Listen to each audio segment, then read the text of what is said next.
Good morning, students. In the last class we have completed our empirical and molecular formula. Now we will be continuing with the structure of atom, our second chapter. The first thing or the first name about you should be familiar with is a scientist we have studied in the first chapter, that is John Dalton. He gave first atomic theory.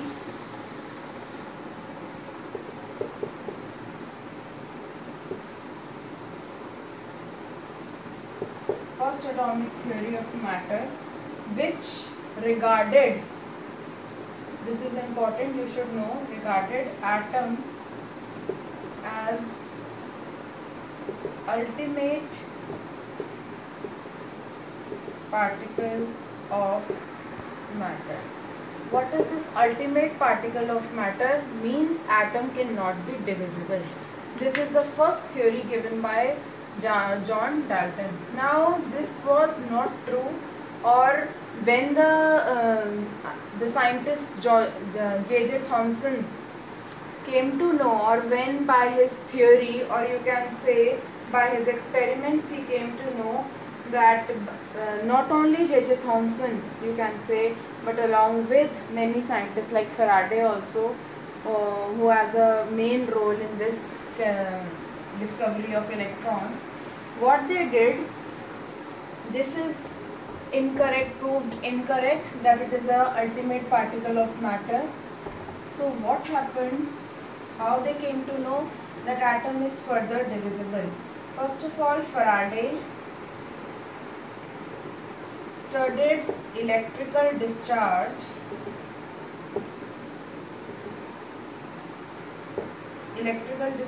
in his partially evacuated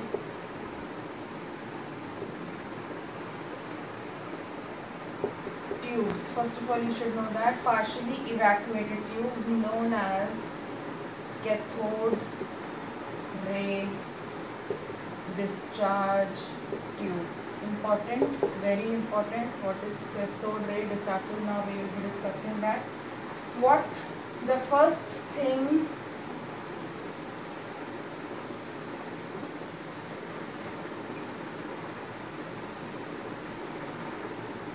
electrodes, I think so everybody would be familiar with the electrodes. Positive electrode, negative electrode. The first condition, you can say, see, these are the two electrodes.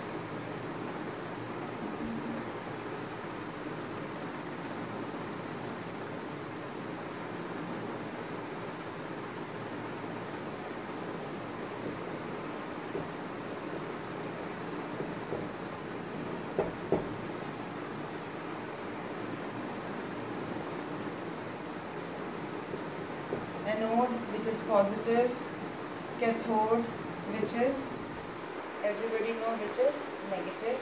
And the main thing that you should remember, this is connected, this is discharge tube, and this is connected to a vacuum pump at very low pressure and high voltage. The two conditions of this experiment, this is a fluorescent screen or fluorescent coating, that is of zinc sulfide. Picture in our televisions also we use these screens. The two conditions that are important in this experiment, this is done at low pressure and high voltage. Now what they did in this experiment, current start flowing through the stream of particles moving in this tube from negative electrode to positive electrode. When current starts flowing from negative electrode to positive electrode, they were called as cathode rays.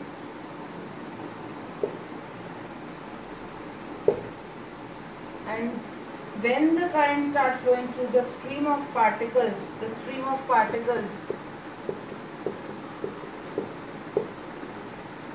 these are cathode rays, you can say, and the particles by which they are flowing are, you know, that when it is originating through cathode, they are negatively charged obviously, and when these rays, after passing through anode, because it is evacuated, you can say there are some holes in this anode, when they will strike or they will pass through this anode, when they will strike the screen will give a bright spots or a bright coating on the screen would be formed, which you can say this bright coating is due to the charged particles, and when these charged particles are coming from cathode towards anode, these charged particles would obviously be having a negative charge on them. So what is happening over there when you are starting the experiment, when high voltage is given to this, what happened?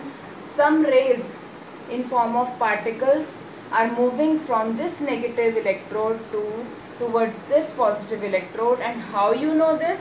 Because you have put a screen after that anode, and this fluorescent screen will give a bright spot. Now this everybody know, this cathode which is connected to negative terminal of the battery, anode which is connected to the positive terminal of the battery. This is positive, and you should also know this, and everybody I think so is knowing that the current is passing, current is moving, current always flow in opposite direction to that of the electrons. So current is passing from there, and electrons, you know, particles will move from cathode to anode. Now J.J. Thomson,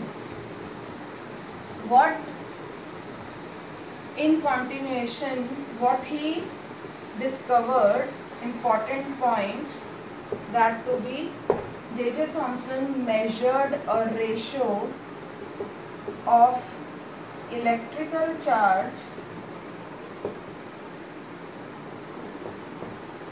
to mass of electron, that is mass of electron, that you can say that is Me, by using these cathode rays and applying electrical and magnetic field perpendicular to each other, as well as to path of electrons. So what he did, he discovered a ratio, that is charge to mass ratio, you can say, and he discovered that by using the electrical and magnetic field, by putting the electrical and magnetic perpendicular to each other as well as to the path of the electrons. Now what he discovered, what the value he discovered, that is also to remember, comes out to be 1.75 into 10 raised to the power 11 coulomb. Why? Because this is charge, per kg because this is mass. So electron, the charge by mass ratio comes out to be 1.75 into 10 raised to the power 11 coulomb per kg. So since electrons are negatively charged, the charge, since you know these are originating from cathode side, and so when they are coming from negative electrode, they must be containing a negative charge on them, that is minus E, or you can say minus, approximately you can say -1 charge, the charge on the electron, which we take in our day-to-day use in our day-to-day life. Now what happened when this electron, this charge to mass ratio comes out to be 1.75 into 10 raised to the power 11. Another scientist called Millikan, he performed an experiment called oil drop experiment. Remember this, Millikan, scientist, he performed oil drop experiment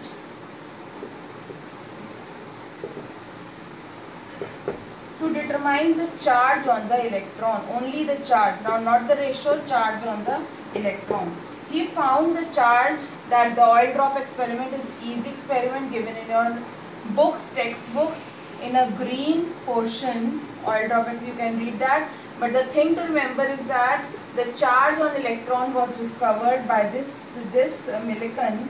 The charge came out to be minus 1.6 into 10 raised to the power minus 19 coulomb. This is the charge on the electron.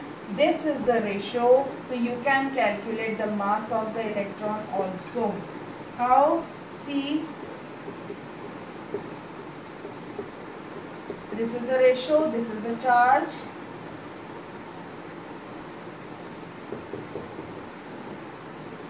The total value is this, approximately it is taken as coulomb, and the ratio you have studied 1.75 into 10 raised to the power 11 coulomb per kg. When you divide that, the mass of electron comes out to be 9.1 into 10 raised to the power minus 31 kg. So this comes out to the mass of the electron.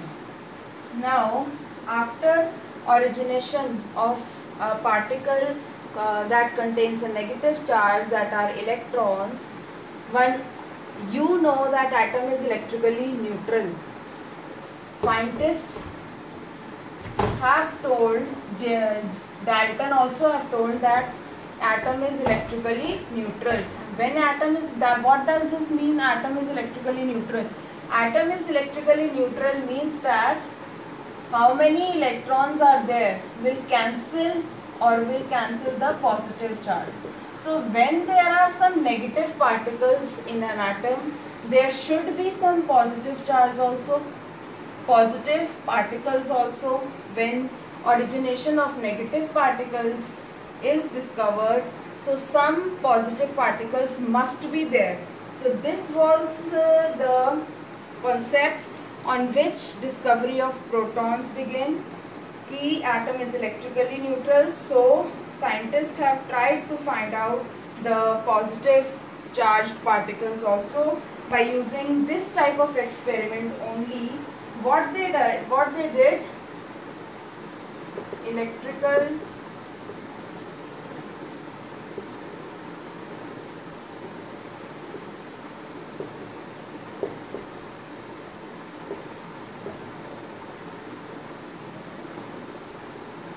now modified cathode ray tube. Why modified? Because now pressure was somewhat raised and some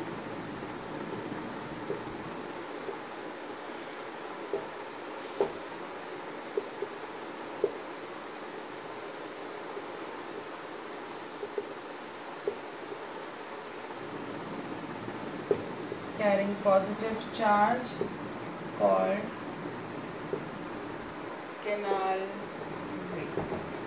See, electrical discharge was carried out again in that modified the cathode ray tube. The cathode ray tube was same, but some conditions were modified, like a gas was there in the cathode ray tube and pressure was somewhat raised, which led to discovery of particles that contains a positive charge that are called as canal rays.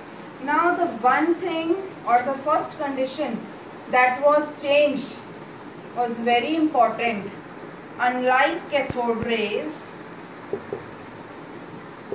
positive charged particles depends on nature of gas present in cathode ray tube. Now what was the difference? See, in the discovery of electron, this ratio was same in any of the particle or in any of the atom. E by the charge by mass ratio was same. But now in this experiment, the experiment was same. The difference was what came there when we took different gases in the cathode ray tube. The E by ME, the ratio of charge to mass came out to be different, or which was depending on the nature of the gas present in the cathode ray tube.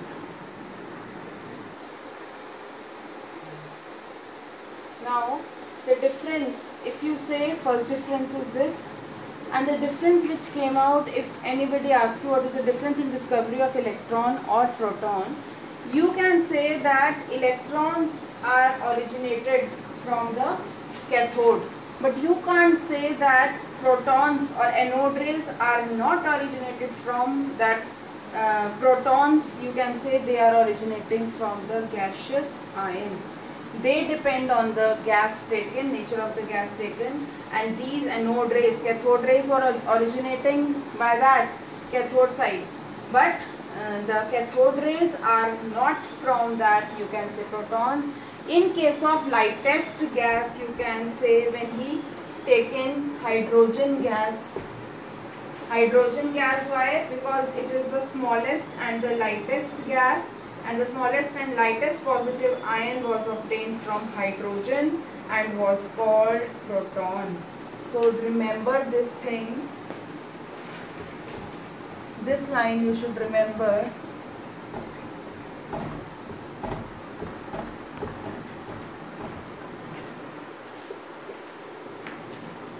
Smallest and lightest positive ion obtained from hydrogen, H2 you can say, or hydrogen, and called proton. So this you can, only this you can call it as a proton. Otherwise you will say they are originating from the gaseous ions which are striking to the cathode rays. Now this is not there कि when cathode rays are coming, anode rays are not there. When the discovery of electron also, a screen was put after the anode. In this experiment, in the discovery of proton, screen was put behind that electrode known as cathode. So when these particles were striking towards that screen, fluorescent screen, ZNS screen, what happened? A bright spots were there which help in discovery of particles called as positive particles called as protons. Now see, the thing is that when these particles are coming towards cathode, cathode you know are negatively charged, cathode is negative charge electrode. When these particles are coming towards negative charge, so these particles obviously should be containing a positive charge. And in the discovery of electron, when these particles are going towards the anode, these particles contain a negative charge. That's why they are coming towards a positive electrode. This is obvious thing. Now a scientist known as Chadwick, these discoveries are deleted from your syllabus. These are just for your knowledge, that we cannot start with the main chapter. You should know how electron, protons and neutrons are discovered. So a scientist known as Chadwick in 1932 started our experiment. Now see how they came to know that the third particle, the third subparticle was also there. Electrons were discovered, protons were discovered. How neutrons were discovered? First of all, you should know that electrons are negatively charged. For electric, as atom is electrically neutral, there might be same number of positive charge also to cancel out these negative. So there were some positive particles also, but now one thing was incomplete. The mass on atom was not matching.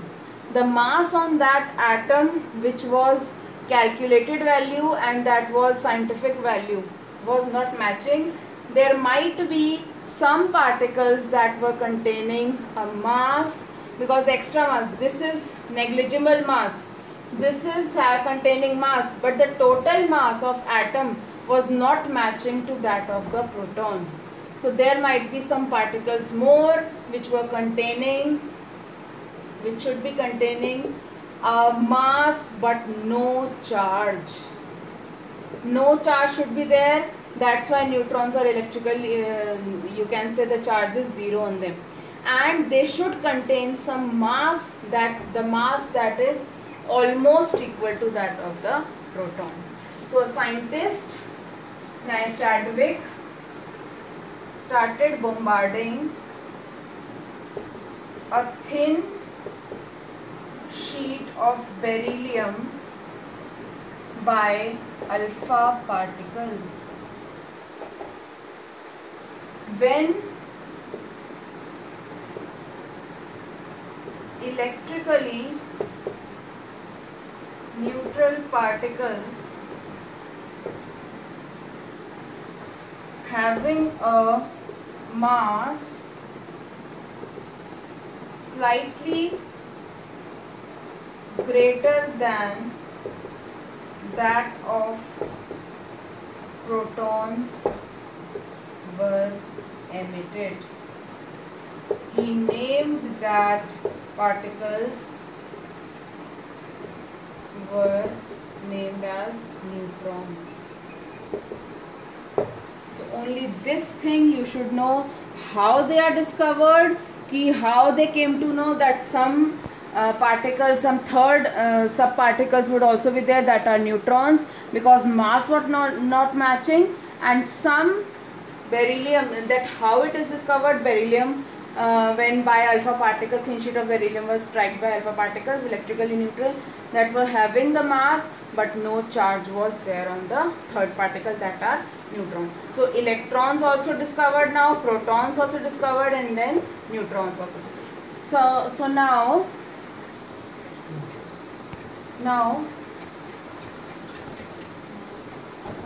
atomic theories were given that were having some or the other drawback, but these are in your syllabus, so you should know from where the theories have started. So a scientist, J.J. Thomson, gave first model of atom. When the particles are discovered now the model of atoms would be there. So J.J. Thomson gave the first model of atom. He proposed that an atom possesses a spherical shape. First of all, this thing was correct. An atom possesses a spherical shape in which positive charge is uniformly distributed. See, this is a simple theory which he gave. Atom possesses a spherical shape, this you know.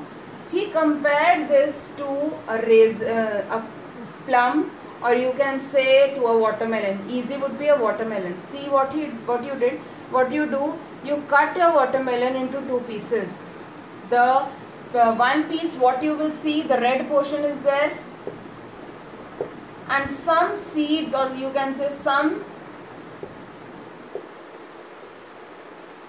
seeds you see not uniformly distributed. Red portion, which is an atom, which he gave it, or which he compared it with a positive charge, in which positive charge is uniformly distributed. All the positive charge is there. The red portion was compared to the positive charge, and the seeds, no uniform distribution of seeds was there. Some or the other not uniformly distributed, and these were compared to that of the electrons. Electrons were somewhere there, but no special or no proper positions were given to the electrons. Now what he said, electrons are embedded into it in such a manner as to give most stable electrostatic arrangement.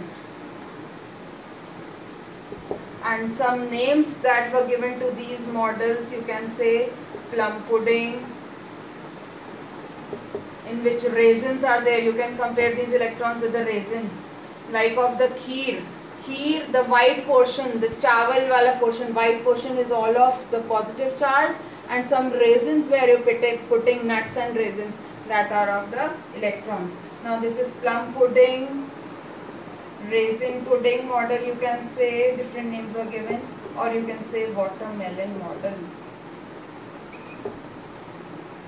Now this was a model in which no proper position for electrons given.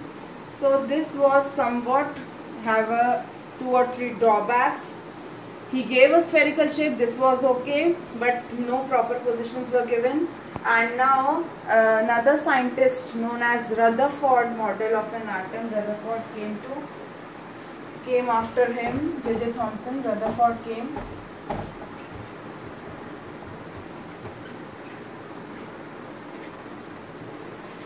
Now the next and the important model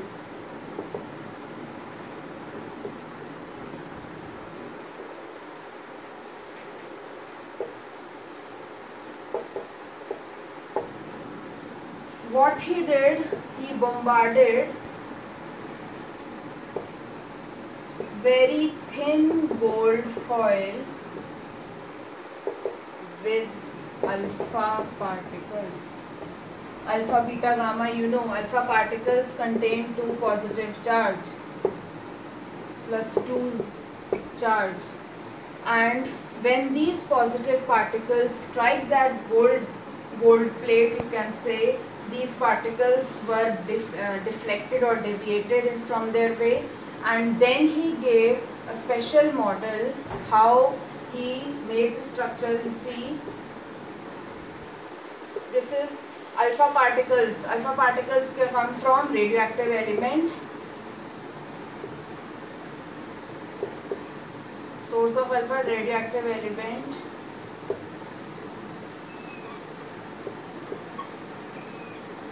This is lead plate. When they go through it and strike this gold foil, which is covered by the fluorescent plate, again some deflections were there. This radioactive element, you can say, source of alpha particles moving through the lead plate, strike this gold foil. They were deviated or deflected. That was shown on the fluorescent screen, zinc sulfide screen, photographic plate, you can say. And what was the observation, or you can say first how he started the experiment. See, when he bombarded a very thin gold foil with alpha particles, these stream of high energy alpha particles from radioactive source was directed at a thin foil stream of high energy alpha particles from a radioactive source directed at a thin foil. Thickness, gold foil, gold metal you have taken, that is Au. A thin gold foil had a circular fluorescent zinc sulfide screen. Whenever alpha particles strike the screen, a tiny flash of light was produced at that point. Now the observation, now the main focus was on the observation. What was the observation he took?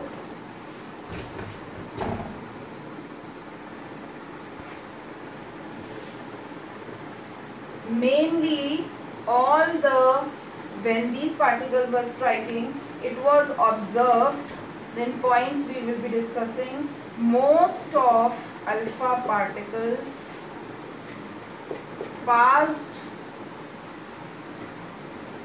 through gold foil undeflected. First important observation, that most of the alpha particles which were passed through the gold foil undeflected. No deflection was seen. The second observation was a small portion or small fraction of alpha particles were deflected by small angles. Only a small fraction. Mostly all the particles or all the rays got undeflected, but small fraction were deflected by only small angles. And the most importantly, 1 out of 20,000. They have given the values also. A very small portion, 1 out of 20,000 particles bounced totally back that were deflected by 180-degree angle. So mostly undeflected, small portion by small angles, and very small particles were deflected or bounced back at 180-degree. So what was on the basis of these observations, what Rutherford concluded was also important. See, when you can say that they were undeflected, first of all we can say when they were undeflected, the conclusion we came to it is most of the space in atom is empty. That's why no deflection was there. If some of them were deflected by a heavy or a positive charge or some positive mass particles, they would be deflected back. But when most of the space is, when most were undeflected, most of the space would also be empty. Now the second is the positive charge, and when these alpha particles would be deflected, obviously they contain +2 charge. When they will strike some positive particle, then only deflection would be there. There would be no deflection when electrons are there. So this thing also you should remember, that positive alpha rays, when they would be striking +2, when striking some positive mass or heavy mass, then only some deflection would be there. See, what were the observations? The observations were like that. If this is a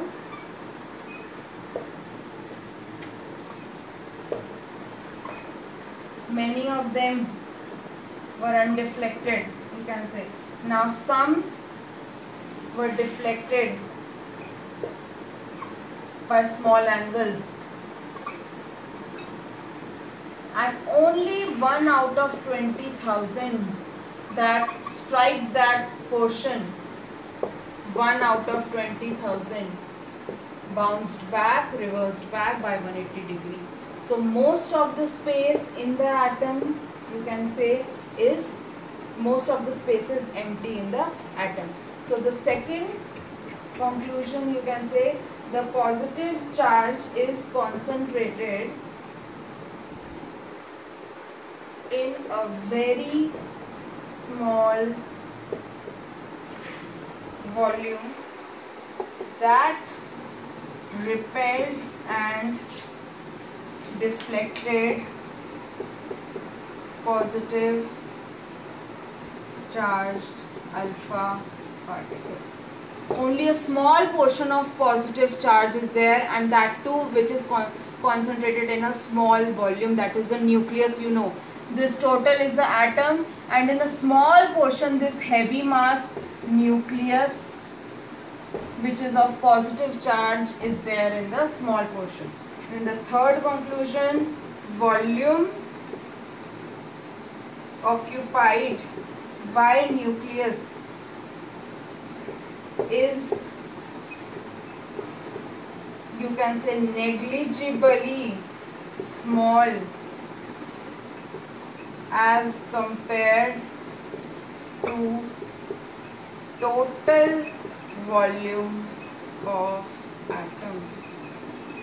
See, the positive charge is very small volume. Volume occupied is also negligibly small as compared to the total volume of an atom. So these things by the Rutherford, you can say, or he gave the position of positive charge and the negative charge. That positive charge is only concentrated in a small portion, otherwise electrons are there and alpha particles would not be deflected by electrons, they would only be deflected when they will strike this nucleus. So till Rutherford model you have to complete, just read out your chapter and do the questions given at the back, or discoveries of electron, proton, neutron, as well as the two models we have covered. In the next class we would be doing the later half of the chapter.